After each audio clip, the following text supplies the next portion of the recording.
So ఇలా ఈ heat ఎక్స్చేంజర్కి amount of రాసేస్తానండి ఇక్కడ.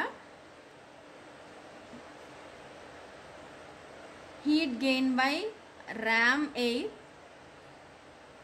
is equal to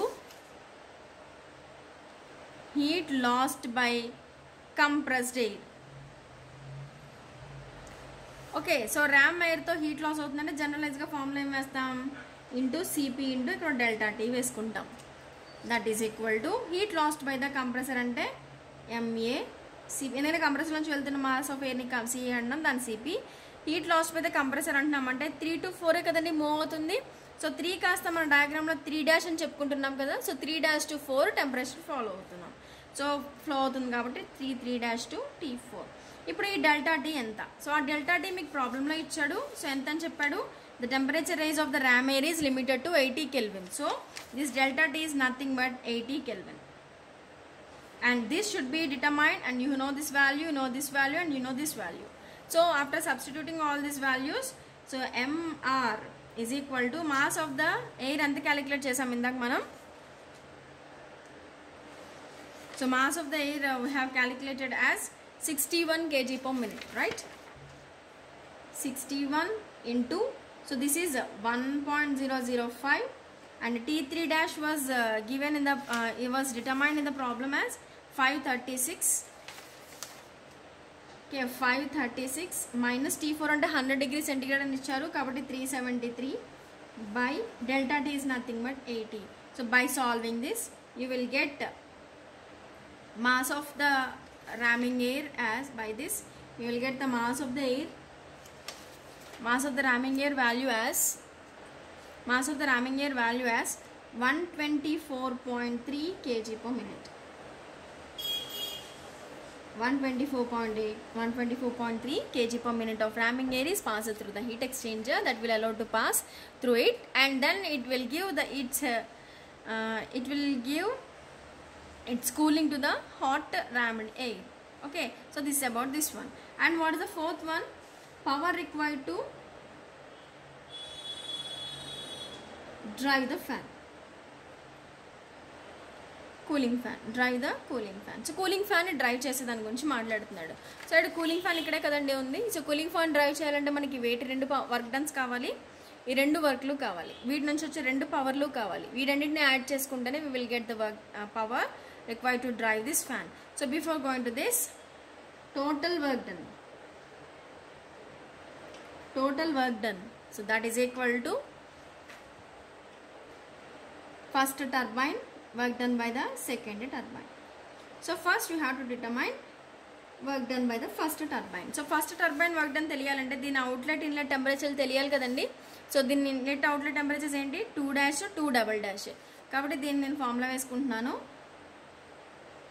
MR CP into, ఎందుకంటే ఎంఆర్ అన్నానండి, ఈ ఫస్ట్ కూలింగ్ టర్బైన్లోకి mass of the ramming air వెళ్తుంది.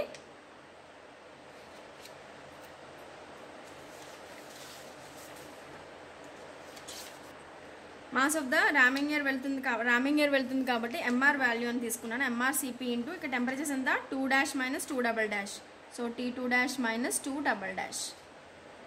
Okay, so these are the 2 temperatures. మనం క్యాలిక్యులేట్ చేద్దాం ఇక్కడ. సో ఎంఆర్ వాల్యూ ఎంత అండి, 124.3 ఇంటూ 1.005 ఇంటూ T2' వాల్యూ ఇందాక మనం క్యాలిక్యులేట్ చేసాం. సో T2' ఇందాక వాల్యూ క్యాలిక్యులేట్ చేసాం 370. So that is 370 minus T2' T'' calculate chesam and 304. Okay, by calculating this you will get the work done by the first turbine as WT1 value is nothing but 8204 kilojoule per minute. This is WT1. And what about WT2? So second cooling turbine. So second cooling turbine అంటే ఇదే కదండి. So second cooling turbine temperatures ఏంటి 4 to 5 అంటే 4 to 5'. కాబట్టి దీంట్లో mass of the air from the ramming air pass అవుతుంది కాబట్టి MA వేస్తున్నాను. ఫస్ట్ టర్బైన్లో అయితే ర్యామింగ్ ఎయిర్ పాస్ అవుతుంది, కానీ సెకండ్ టర్బైన్లో mass of the air from the compressor flow అవుతుంది. So that is CP into T4 minus T5'. So నేను ఇక్కడ వాల్యూ సబ్స్టిట్యూట్ చేస్తున్నాను. ఈ వాల్యూ ఇందాక మనకి 61 వచ్చింది. So this is 1.005. Okay, 005. So the T4 value is nothing but 373 minus T2 T5 dash value ఇందాక 58.6 వచ్చింది. సో దీన్ని మనం సబ్స్టిట్యూట్ చేస్తే work done by the turbine is nothing but 6978 kilojoule per minute. These are the two work done. Therefore W is equal to 1 plus 2 kabatti 8204 plus 6978. So the total value will be 15182 kilojoule per minute. So కానీ వాడు అడిగింది ఏంటండి power. So power can be calculated as work done by time. So what is the work done here? 15,182 by 60. ఎందుకు 60 వేసాను? ఇక్కడ మన దగ్గర ఉన్నది మినిట్స్ మనకి పనికిరావు, సెకండ్స్లోకి మార్చుకోవాలి కాబట్టి దీన్ని నేను సెకండ్స్లోకి మారుస్తున్నాను. By substituting this one you will get the power as 253 kilowatts. You will get the power in terms of kilowatts, that will be in terms of 253. This is a problem, so which is a very important model problem which can be asked repetitively, this model repetitively in the examination. So this will be the problem, and this is a TS diagram, given data, and these are the steps to be followed to determine the COP, mass, quantity of the air passing through the compressor, and the power required to drive the fan. Okay, so this is about the problem. Thank you.